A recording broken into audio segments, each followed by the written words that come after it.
Hello, everybody. Thank you for tuning in. I'm Elizabeth Emery, and this is Hear Her Sports. We're just returning from a break, and I'm super excited to get back into it with today's guest, Collette Smith. She is the first African-American female coach in the NFL, the first female coach of the New York Jets, her longtime favorite team, a former player with the professional women's football team, the New York Sharks, and the founder of Believe in You Incorporated, which she started about a year ago to empower Black youth, girls, and women, and to bring positive change to the world.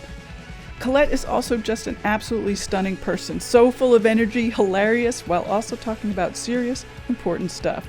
She has completely inspired me to step it up a notch, so I hope you're inspired as well. Collette's story is precisely why I love sports. Stay tuned to hear why football is so important to her and how she dumped a bunch of friends. And also, she has some breaking news about what she's working on now. So let's get started. Welcome, Collette, and thanks so much for being here. Thank you for having me. I appreciate it. Could you start just by talking about what you're up to right at this minute and what you have planned for the next 6 to 12 months? Yes, of course. So the company is called Believe in You Incorporated. And what I do with Believe in You Incorporated is I visit schools in low-income and underserved communities. And normally they're Black youth. And I'm a Black girl, and it's very important to me to give back because I remember when I was a little girl going to schools when I was growing up, and nobody ever came of any kind of caliber or had a positive platform, came to my school and told us we were important, told us we were capable of doing anything. And so it is my innate duty to give back and to let these children know that they are worthy, that they should value themselves, that they are capable of achieving anything that is in their mind that they've ever dreamt about. So that's where I stand today. That's what I do mostly. I also do lots of speaking engagements at universities, colleges, corporations, leadership programs where I'm either a guest speaker or I'm on a panel. So that's some of what I do with Believe in You Incorporated. Great. Let's just jump right into that. So you are incredibly confident, and I've heard you say go big. Where did you get that confidence and the ability to go big? I think from my dad. I think growing up, my dad would always tell me that I can do whatever it is that I want if I work hard for it, And then on the polar opposite side of the spectrum, I've learned a lot from my mother, who is very soft-spoken and very quiet. And she never, in my opinion, from what I experienced, never really stood up for herself. And my mom was just very overly nice. And if somebody said something that was inappropriate or wrong, my mother wouldn't say anything. But she would come home and complain about it to my dad. And of course, I'd always be listening. Kids listen to everything that adults say. And I would always take that in. And I was always angry that my mom would never speak up for herself. And I was like, I'm not going to allow that to happen to me. I think you just get sick and tired of being sick and tired. Right. So how did you end up not modeling her and, sort of going to the polar opposite? Because I just didn't like that she didn't like it. It's one thing if it doesn't bother you and somebody is, putting demands on you or saying things that maybe aren't so nice. Or they may say them in a nice tone, but they're not nice words. And my mom complained about it at home, but she never spoke up about it. So I was frustrated, and I just knew I never wanted to be like that. So she indirectly taught me something. Right. And it's interesting how my mom and dad, they're so very different. My mom is a very classy Southern girl. If you come to my parents' house or my mom's house, she would offer you something to drink. Are you hungry? Let me get you something. Are you okay? Do you need anything else? She was all about that. And my dad was more on the side of, what are you doing at my house? And he was very cynical. He's very cynical, and he means well. His delivery is just totally different. And so there are times when I am like my mom.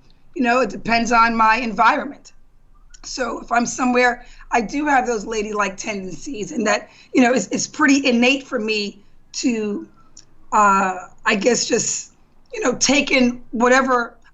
I can be a chameleon based on the experiences of my parents. Do you have other role models besides the two of them? I mean, several. My Aunt Levada, my grandmother's younger sister. My great Aunt Levada was a model. She was featured on many covers of magazines here in New York. And she was just another class act. However, she spoke up for herself. She would tell me, like, I remember talking to my Aunt Levada, telling her things like, why do you cater to Uncle Bob so much? Like, you make sure his dinner's cooked all the time. And you're like, oh, Bob is coming home from work. Let me prepare his food and get all of his things together. And I kind of saw that as a weakness. Like, why are you doing this all the time? Like, good grief. And I remember her sitting me down and she said, Collette, my husband, your Uncle Robert, loves me. He takes good care of me. So I take good care of him. And we're fine with this. I'm happy to do so. And she says, just look at the bigger picture sometimes. You're seeing it from your perspective, just as if I'm only just making sure he has food and his slippers are ready. She goes, but the bigger picture is he loves me, he treats me right, and I want to do this with him and for him. And that kind of changed the whole paradigm for me. Like, wow. So you can still stand up for yourself, be who you are, love somebody else, and take care of them and nurture them in the ways in which you want to. We should be allowed to do that. It's just amazing. I love to see both sides of the spectrum. I love it. And it makes me grow as a person. Another mentor or model in my life has been my Aunt Ronnie. She danced by the beat of her own drum. And Aunt Ronnie, had her doctorate. She worked at a school in a very bad neighborhood. And usually, unfortunately, and hopefully this will change soon, the bad neighborhoods were usually where Black folk lived. Our schools were not as good. And she would always talk about how much she would speak to the kids there and let them know, you are not your environment. You are not. And I just sucked that all up too. I absorbed that like a sponge as well. And she was so articulate and so poised and confident, and at the same time, very hospitable. And I'm thinking, wow, this is incredible. Billie Jean King is another one of my mentors and idols. Oh my gosh, I love her. Jean King. Oh my goodness, Billie Jean King is everything. She stood and stands for the right things in this world. And I respect her, and I try to model that as well. Her fight that she had with fighting for to help Title IX go through. Legislation that was enacted in 1972 to benefit and make equal capacities of sports for girls as well as boys, in equal parts. I mean, that's incredible. We as people probably thought about this, but never did anything to make it happen. So she's a change agent. I love Billie. Oh my goodness. I feel like I'm a pre-Title IX baby. You're a little bit younger than I am. Do you feel like you were able to take advantage of what came out of that passage in 1972? I didn't, only because my sport of choice was football. So that was a big order back then. I was born in 1969. If I would have enjoyed basketball or softball or things like that, it would have helped me out. However, I was football. I loved football, but girls were that was something that nobody discussed except for girls are not allowed. So no, it didn't help me particularly. Interesting. So I want to go back to Believe in You. Describe one of your visits to the schools and, how have you found ways to encourage girls to dream big? I find it that my transparency and me being completely vulnerable to these girls, the boys too, all Black youth. Well, when I visit a school, I usually don't like to be introduced. I bring a 10-minute promo reel, and I ask the principal or the administrator to just get everybody wherever we want to be, and I have them play my 10-minute promo reel. And all of a sudden you see the kids, because I like to watch the kids' faces. And listen, kids love visuals. So having this video in there with me playing football, with me being all over the news on ABC, NBC, Pix 11, Fox 5 News, New York 1, the kids are seeing, first of all, a girl playing football.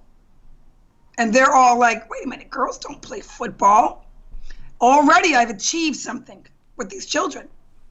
They're thinking outside the box now because they're identifying what they think they're not allowed to do or what somebody else is not allowed or maybe capable as well to do. So I let that play. And then after that finishes, the kids all start to applaud. And you can see the happiness in their eyes. Like you can see it. Like, wow, this girl accomplished this. And now they are starting to think about, if she did that, what can I do? What will I go after and do now? And that's what I want. I want them to think outside of the box and think bigger for and of themselves. What are the barriers holding girls back right now?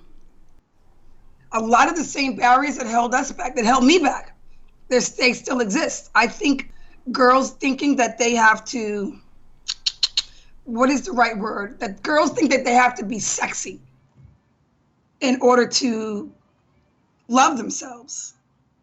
The more skin we show, the more attention I get. And girls believe that that's a good thing. And I think that's a societal issue where, I fell into that. I fell into that. I call it the caveman days. We're still in the caveman days. There are girls that are still being mistreated, whether it be by their parents, and the mom may not be empowered. So if the mom is not empowered, the child, the girl may not be empowered, or the girl may not pick up on she doesn't like her mom not being empowered, like what happened with me. Boys treating them wrong, something as simple as a boy that a girl may like. A boy might say, come here, I want to talk to you. Come here right now. Well, I know I'm not going to come here right now. No way. So I want these girls to realize their power, realize their dignity, and act accordingly. I'm not asking for any girl to say, I'm not going to come here now. Just, no, I'm sorry. You don't get to talk to me like that. What is it that you need? Let's have a conversation. So I think equipping girls with the right tools to learn how to handle themselves in different situations. So after the video plays and they clap, then what happens? Then I introduce myself and I tell the girls and the boys, yes, that's me. And I made it, if you want to call it that. I made it, but I'm still not where I need to be. There's still much more work to be done. And so I start talking about me and how I am a 4-time rape survivor. And there were many, many years when I didn't love myself. And I'm very emotional. So I usually start to tear up. I've been trying not to, but I can't help it. And I just learned to accept it. Like, Collette, it is what it is. So I think all of a sudden now everybody leans in a little bit more out of their chairs. They lean forward. And I discuss lots of personal struggles that I went through in my life. And I let them know that today I love myself. Today I do. That was something that I never thought I would be able to say, feel, or believe. And because I love myself so much, and I'm proud of myself, I am here to talk to them because I want them to feel the same things that I feel. So we start having conversation. like really deep conversation. And it's great to see the kids interact. You know, the kids are always wanting to ask questions. Well, what did you do about this? Or I have children that tell me about some of the struggles in their life. And then it's always wonderful at the end when the kids are crying and they're saying, thank you so much for coming to visit me. I feel special. I feel important. That's what I need to happen. So, I mean, it's really enlightening. It's really gratifying. I know I leave there feeling fulfilled, knowing that these children are fulfilled as well. What are your aims for the program? Just that, for the kids to be fulfilled, for the kids to have self-worth, believe in themselves, know that they're capable of doing anything. So moving forward, I want to visit more schools. Do you have long-term engagement with them, or do you go once and not see them again? Oh, no, I try to see them again. Yeah, I try to see them again. In fact, there were days years ago when I might have worked at some after-school programs, and I engaged with the kids. And this is before me coaching with the Jets. This is before me starting my own company. And I still visit those kids under a different program.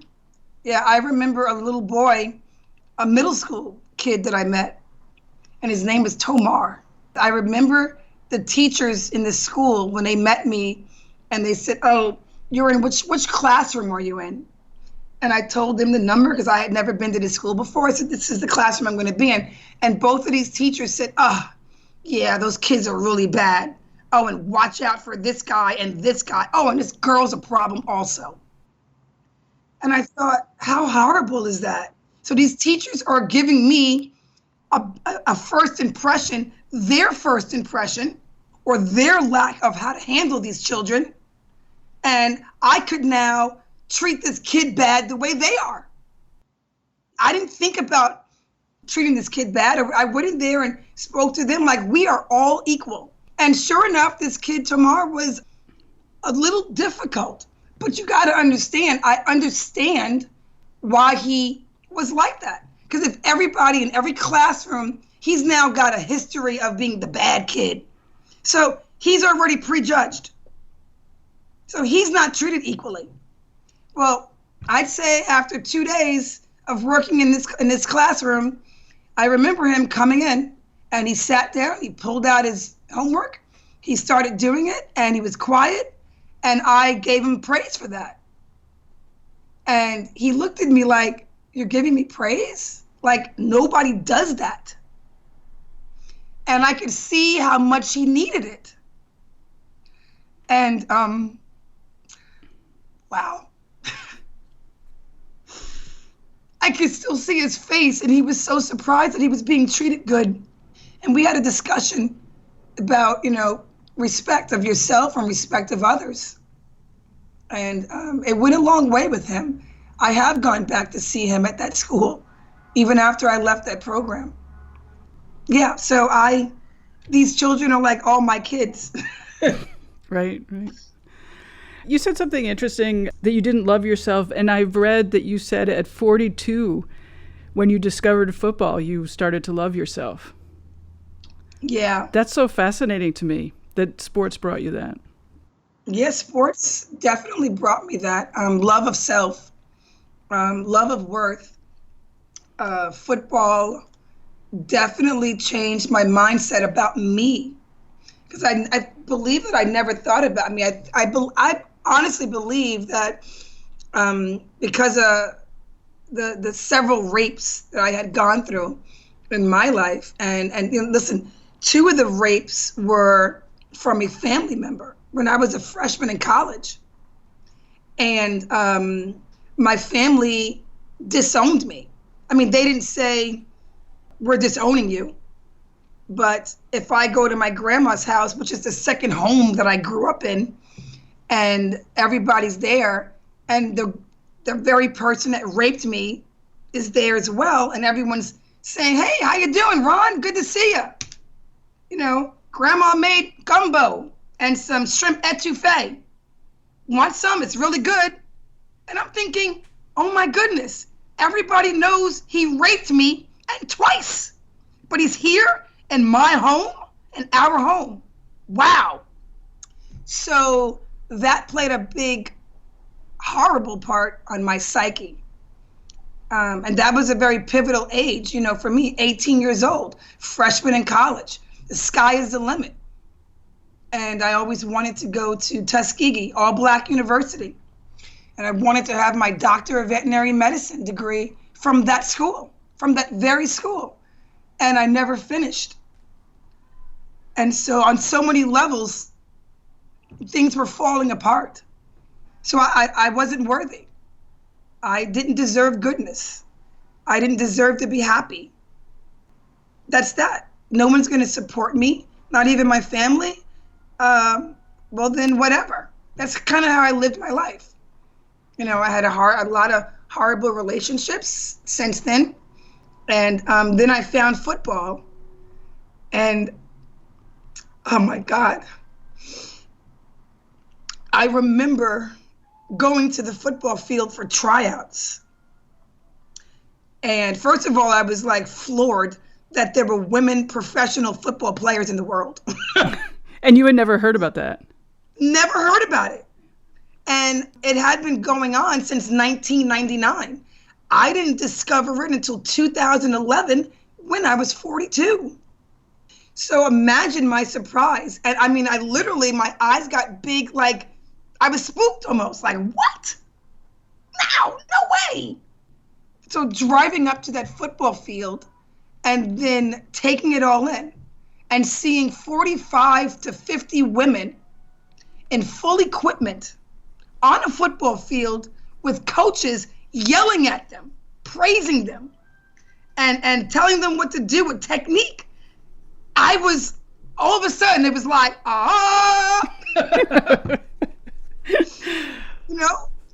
hearing these women yell, down, set, hut. I was awake. I was alive.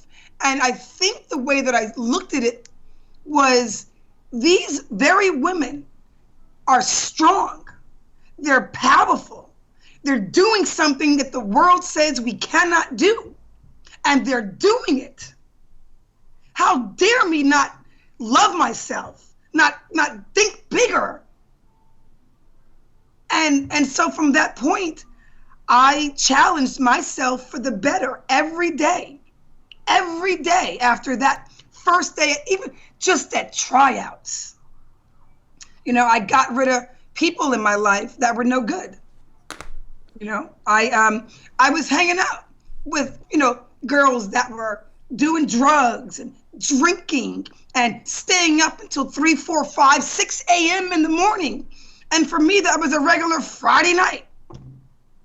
And so after you're drinking all night, what happens the next day? You're sleeping the whole day away. I would wake up at 8 p.m. the next day, just simply to use the facilities, get something to eat, and go back to sleep. And then I'd go to work. Now, mind you, I always had great jobs. I know. I was going to say that it's not like you weren't successful. I was still very successful, but my partying was my partying. So it's so interesting because I worked for Swatch Watch. I was their marketing coordinator. I was in Atlanta in 1996 for the Olympics. I worked with an aircraft company. I marketed planes, cargo conversion planes to passenger and vice versa. Trust me, when I went to work, I did my job. But when I left work, it was like, where am I going? Let's go out. And everybody's going to get drunk and we're going to have so much fun. This is what life is. I discovered that's not what life is, and I discovered that through football. And, listen, 42 years old, and these girls are much younger than me, and they're running faster than me. They're doing more shuttle drills. They're doing more L drills in a faster time. And I could have been defeated by that. But for me, it was like, you know what? I'm even surprised I'm out here. So kudos to that. And Then I found out how to increase my speed. So I would do that diligently. And every day I would challenge myself against myself. But the empowerment came from being around these strong women. And so it was amazing to me. I mean, absolutely amazing. From that very first day of discovering football in New York with all women, I left a boyfriend. I was like, don't bother coming over anymore. I'm done. Goodbye. Take care. In fact, I don't even care if you don't take care. Just goodbye. I made phone calls to friends, both male and female, just, friends. And I would say, you know what? I'm going to fall back a little bit here. So I'm not interested in hanging out. Don't bother calling me. I have different responsibilities and duties. So bye. I thought it was going to be the hardest thing in the world. Like literally when they said that practices were at like 8 a.m. on Saturday mornings. I'm going to sleep at 8 a.m. from the night before usually. So I didn't think I was going to be able to make it or take it or handle it. I was in love with it. I found I was working out in my apartment, working out in the park across the street from where I live in Forest Hills. And I would go to sleep at a decent hour. I'd wake up early and I felt great about it. The sky was the limit now. I'm now living life for the first time. It was beautiful. It still is. I'm amazed. I mean, that happened. It sounds like the way that you tell the story, it happened in one day, like an hour. I mean, I want to say that, you know what? That one day at tryouts, my whole mindset changed. I remember going back to my car after football practice, and I used to smoke cigarettes. I got back to my car and I saw the box of cigarettes in the console. I threw them away. Funny thing, I rolled the window down and I threw it was a brand new pack. A smoker does not do that. Well, I threw the pack out the window and then I rolled the window up and started to drive off. And then I said, Collette, you're not going to litter. Pick that up and put it in the garbage can. So I stopped the car, I put my hazard lights on, stopped the car, got out, picked up the pack of cigarettes that I threw that were behind the car now, and looked for a garbage can, ran across the street, threw it in the garbage can, got back in my car, happy, proud, and empowered. It's just great. And I really like the lesson that you pointed out about how important it was to be hanging out with those really strong women and how that was one of the things that was so impactful. Absolutely. And what are those women like? What are those Sharks football players like? So, they range from like some of their occupations. Some are school teachers, lawyer, principal, assistant principals. Some work at Taco Bell. I mean, the scale is from one end of that spectrum to the other. Girls that were college students. Some girls that were still trying to find themselves. A mixture of white, black, short, tall, fat, skinny, heterosexual, gay, and everything in between. And it was just amazing that from all walks of life, we've come together. One team, one goal, one dream. It was beautiful to me because you got to understand, I didn't have that. I didn't have that. I didn't have that. I was accustomed to, flying down to go see my grandparents and all my family. That was my other family, my mom's side of the family. And I would drive in or fly in and they would say, all right, Collette, don't start anything. Ron is here, my aunt's husband who raped me. I'm saying this because I would go down there and I was being told, like I was a bad guy, don't start anything, don't say anything. And then I remember having times with my grandmother. And I love my grandma, my grandpa. And I would say, Grandma, I just don't like that Ron is here. And then I said, and Aunt Collette, like, she told me she wished I was dead and that I was a liar. Grandma, I would never lie about this. I love Aunt Collette. And I would never lie, but she thinks I'm a liar. That really, it hurts. And my grandmother would just look at me and she would say, child, just leave that in the past, okay? Just leave that alone. You want some gumbo and some cornbread? And that's what I got, So for me, I never had someone that supported me. I mean, if I think about it, no one ever, even my sister, my sister, my sister knew how hurt I was. And my sister would still engage with Aunt Collette and her husband. And I don't care if it was just, hi, how you doing? And give her a hug. That's a betrayal of me. You're my sister.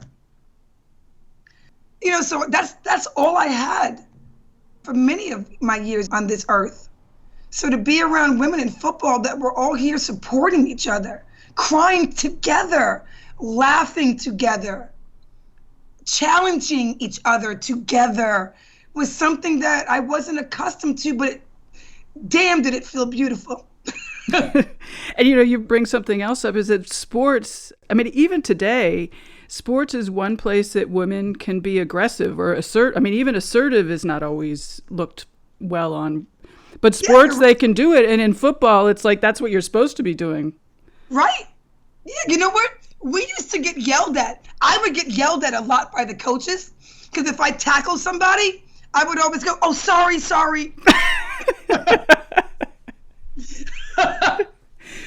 And the coach, and listen, I wasn't the only one that would say that. Some of the other girls would too. And then the other half was like, get up, shake it off, let's go, let's do it again. So it was interesting. And the girls that would say, get up, let's do it again, they had been playing for many years. It was the newer crew, the girls that only played 1-2 years, that were still under the mindset of, oh, I'm sorry.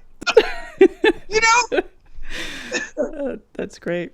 So I read this morning in my last minute preparation for talking to you that the New York Sharks are turning into the New York Wolves. So they're actually not turning into them. Okay. So what the New York Sharks have been around since 1999. The owner of the team has been wanting to sell, let me change that word, not wanting to, but needed to sell the team. For several years, she had been talking about it because she's been with this team since its inception in 1999. And there's so much work to do. I realized that from being a part of this team on all capacities, from being a player to being a coach to doing the marketing, PR, promotions, and events. It's a lot of work. And there's no real support for us, meaning at our football games, you might see 100, maybe 150 people if you're lucky. Long story short, this was our final year. 20th year anniversary, the Sharks, we won the Super Bowl, and the owner said, this is it. So she sold the team, which is interesting because, in my opinion, she didn't really sell it because the new owners are not allowed to call the team the Sharks. So the Sharks were sold. It's under new ownership for the 2019 season. They will be called the Wolves. There will be some Sharks that continue on with the new team because they love football, and then there are gonna be many girls that will not continue on because they played for so many years. Their body needs a break anyway, and so it's gonna be interesting how that plays out. Yeah, and what's the future for women's professional football? From the outside, selling the New York Sharks, I'm sure there's a lot of other stuff, but you certainly mentioned the money aspect of it, which is not great. It isn't great at all. It's horrible. There's absolutely no support. If you were to come to games, you would see only or mostly players' parents, players' boyfriends or girlfriends, players' cousins. There weren't guys that we didn't know out there. I started doing the marketing for the team I had Jets fans coming out to games. And these Jets fans they would say to me, what colors do you want us to wear to watch the sisters of the New York Jets play at your game? And I said, you know what would make me most proud? And the girls, if you wore your New York Jets jerseys. And so we'd have 10 or 12 Jets fans come out there with their jerseys on, with their Jets flags. One guy made a Sharks flag. And they'd have on their Jets helmets. I mean, it was incredible. And they were the biggest cheerers for us. But you can't survive off of just 12 outside sources to come to games.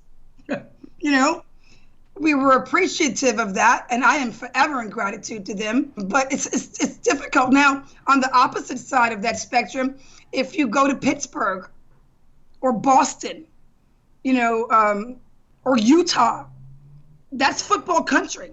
Those are football countries. So they have a much bigger fan base than we do in New York. It was very challenging here in New York doing the marketing and PR for the Sharks, because this is New York. People are going to the theater, they're going to restaurants, they're going to the club. There's so many options, right? So it was hard to sell that here. Interestingly enough, you asked about the future of women's football. I just accepted to be the director of government and community relations for a brand new women's football league that's going to model itself bigger and better than the NFL. Wow. And we are going to take this league on seriously, setting a standard for how a league should operate for their teams, which we have not received from the two leagues that I played in. And listen, I'm not trying to bash anybody. My leagues, the WFA and the IWFL, I was happy they existed. I got to play under those leagues with my team in New York, but they weren't going the extra mile. And I get it, because these people aren't getting paid, so everybody has to have their own respective jobs, careers, and then do whatever they can for the league real quick. And it showed that it was like, real quick, we're throwing this together. So this new league is called the WNFC. I'm sorry, the Women's Foot. Forgive me, I'm already messing it up. It's brand new. The new league is called the WNFC, Women's National Football Conference, the WNFC. And we've got a shield logo. We've got some heavy hitters. The CEO, the COO, the director of marketing. We have a commissioner. We've got director of football operations. You name it. We are really going to make this big and strong and model ourselves bigger and better than the NFL. And what exactly are you going to be doing? What's your role going to be? I am the director of government and community relations. So that means that we're going to have national community service related organizations for us to work with. So for instance, when I was doing the marketing and PR promotions and events for the Sharks here in New York, I had my team sign up to be Make-A-Wish official wish granters. Community service, which was good for the community, good for these children, and then good for us too. So the idea is that all the teams in this new league are going to adhere to the government programs that I'm going to initiate contact for all the teams in their respective cities and states. So the idea is that I'm going to have, in fact, I can tell you what I'm going to have. I'm going to be heading up or working towards us benefiting breast cancer. We're going to be a part of the National Coalition Against Domestic Violence. We're going to do an anti-bullying campaign. We're going to do a tackle reading day for us and lots of other things. And so every team is going to be able to do their respective part for their respective community as a whole of the league. Just like the NFL, they do anti-bullying, they do, whatever it is they do. So I'm forming national partnerships for our league. How many teams are there going to be? Well, we hope to have as many as possible. Actually, let me take that back. Not as many as possible. We're hoping to have teams that are strong, great coaches. So ideally, we'd like to start off a minimum of about 6. We could do 4 and just show how it's supposed to be done. Show how a league takes care of their teams and empowers the players and gives fans a high quality product to view during games. Will the players be paid? That's our goal. Yeah. So we've got a model, a 3-year model right now. We've got a lot of great things that are going to happen. I mean, with television, radio, exposure in airports, on those TV screens all over the place. I mean, we've got some serious stuff cooking. And this is what the other leagues aren't doing or looking into. Or you know what? Maybe they looked into it, but it was too much time. Whatever. We're not doing that. We are going the distance. It's game on, a new day, setting a standard for excellence, the way women should be treated within football in our league. It's interesting that, and I've heard you say this on other interviews, but that your goal is to establish a professional women's football league versus having women in NFL. Oh yeah, I do not believe that women should be playing in the NFL. I mean, leave it alone. If you speak to most of us players, I'd say 99.9% of us women football players, we're not trying to play for the NFL, in the NFL. We've got our own league. The idea is to grow our league, to be a big force, a known league like the NFL or bigger. So most of us women football players are not. I disagree with any woman that wants to play in the NFL. I mean, you know what? Good for her. That's great. Good for you. But we have our own respective league. And at the end of the day, they are men, we are women. And I respect that. I'm not saying we're less than or more than. We're just different. And physicality. That's about it. Are you going to be involved in coaching at all? Do you miss coaching? That's a tough question because football will forever live in me. Football is never going to go away. I miss playing more than coaching. I miss playing more than coaching. I think if I had to say I was angry about anything, it would be that I found football at a late age in my life. So I really want to give that back to, I want to give that to girls that are young to be able to take this and harness it now. I do miss coaching. I mean, I love it. I totally love it. But you need to know that I was never allowed to dream about being a football coach one day. So it literally wasn't one of my dreams because I wasn't allowed to dream that. So for me, was it a beautiful experience? Absolutely. I chose to start my own company now to empower Black youth, girls, and women to believe in themselves. So that is where my heart has taken me. I will say, though, watching the Jets game, the very first preseason game, I teared up a little bit like, damn, I missed this shit. Are you exercising now? Training? Anything like that? Oh, I work out throughout the day. So I don't believe in going to the gym. Personally, for me, I don't need a gym. I have my weights. I do my push-ups. I do my squats. I stay in shape. So throughout the day, if I'm sitting at my computer too long, what I like to call grinding, I will just get up and turn up the music and just do some cardio. And then I start doing some workouts and stuff. So for me, I stay in shape by working out on a daily basis. And then there's some days I don't even get to it. I'm like, I'm going to bed. It's 11 p.m. I haven't eaten all day. I've been on this computer all day.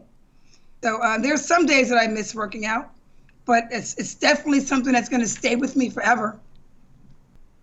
You talked early in our conversation about going into the schools as a Black woman, as a representing Black women. Talk a little bit about why that's so important and why it's so important to see yourself in a role model. Well, I mean, I don't know if I ever thought of myself as a role model until till late. But I didn't have role models growing up, like, meaning people coming to my school, that said we were important. So for me to have the platform of the NFL's first African-American female coach, I didn't realize that's a big deal. Yeah. And, funny enough, do you know who told me about that? Billie Jean King. I do. I saw that. It was awesome. Yeah, I'm like, what the heck? What? I mean, I wasn't even thinking that. I knew I was the Jets' first female coach in their franchise history, and I was very proud and honored with that. And then I see Billie, and she's like, Colette, you're the first. She goes, this is a big deal. And I said, yeah, it's a big deal. It's pretty cool, right? And she goes, you're making light of this. I said, no, I'm not making light of it. She goes, you do realize you're the first Black female coach in the NFL, right? And I looked at her and I said, oh, shit. And she says, wow. I said, no, I was gleefully excited about being a coach with the Jets. Like, I was happy with that. It made me happier, Billie. Thanks, I appreciate it. So that is important. I know my Black community has really embraced me a lot. And that feels wonderful. I mean, having a first Black president, having, Black universities when Black people weren't even allowed to read a book. And then to have Black people create colleges. That's a big deal. The stuff that we had to go through, these moments are big deals. So I am most proud because people say, oh, this is Colette. She's the first female to coach for the New York Jets. And they're like, hi, Colette, meet so-and-so. And I say, you know what? I'm sorry, but I'm most proud that I'm the first Black female coach in the NFL. And it's a big deal. These women are, once again, I think it just starts to pop open their minds that we can do anything, that we are not going to limit ourselves.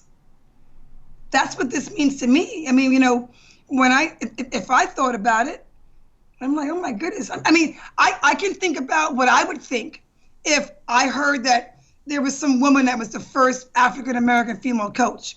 I might be like, oh, hell yeah. You know what? I'm going to work a little bit harder. So it is important. And it's, to others and to me. And I'm going to, carry that with me, that torch, raise that torch up and do good with it as much as I possibly can. I mean, you're a role model to me in everything that you've done and, your strength and going big. Do you have advice for, not kids, but for older women going into business? Yeah. Respect your instincts. Speak your mind. I would tell any woman right now, when you're in a boardroom, you're in a meeting with your peers, with your colleagues, and you are thinking of something that you want to say, that's going to help whatever department you work in or what have you, to say it. Literally, to speak up.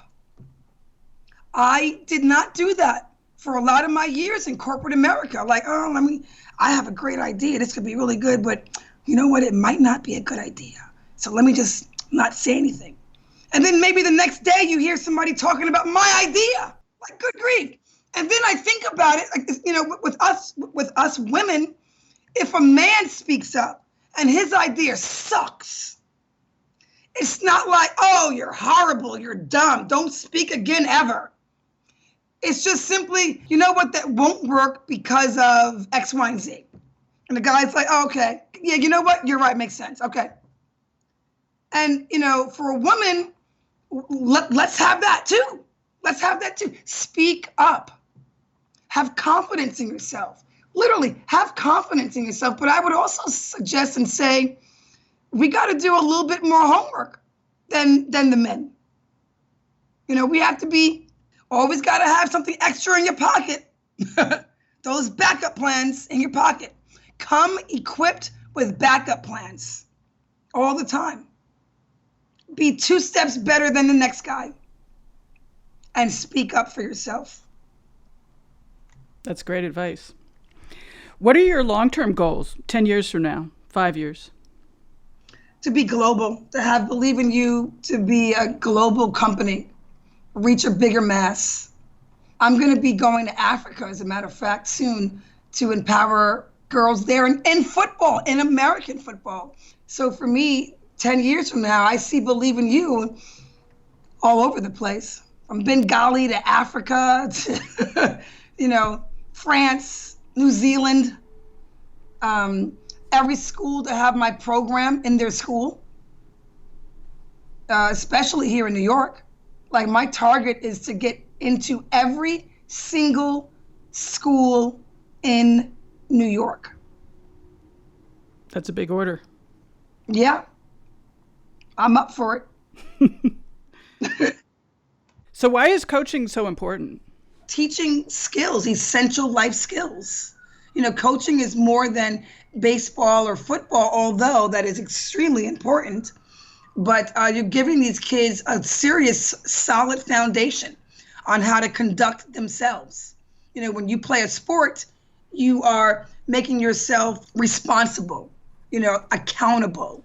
And that's what coaching is all about. And Up to Us Sports is doing a phenomenal job with that, empowering these children. What were you just doing for them in Philadelphia? Oh my gosh, I absolutely love, respect, and want to do anything I can to help Up to Us Sports. They're doing a great job with teaching coaches to be better coaches. So it's funny because they're coaching coaches to be better coaches. And these very coaches are helping the community. That is something that I love and live by. They had their coach training sessions in Philadelphia, and I was there as a guest speaker during their training and involved in a few of their training sessions as well. It was amazing. I had a great time there, and I think it's just amazing to be able to discuss my journey, be it unorthodox as it is, with people to help them grow.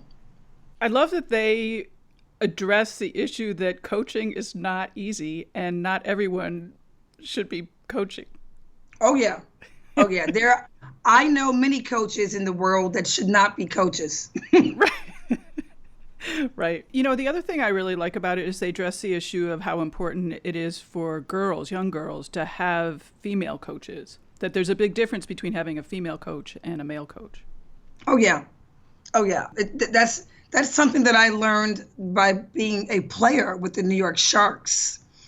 I had a female coach. My defensive backs coach, her name is JD, Coach JD. And she was my defensive backs coach. And she was just able to really break it down for us more than a man would or think about. It's not that a man is incapable. It's just that he may not think that we need to hear all the 1 + 1s and the 2 + 2s. Men are just moving on with calculus. So women coaches, female coaches are able to understand and speak our language to us. Mm-hmm. What have you noticed, and maybe particularly in Philadelphia, something that they're teaching that may not be so obvious for the coaches that are coming there for training? You know what? For the new coaches that were there, they had some new coaches.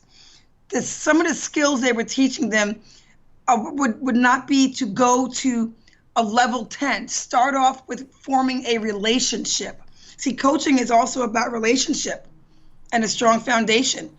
And that's what I think a lot of these new coaches may not have known about. Hopefully they already did, but if they came in there not knowing this, how much a relationship is important with being a coach and reaching these children, they certainly learned it with the Up to Us sports program that they had. Great.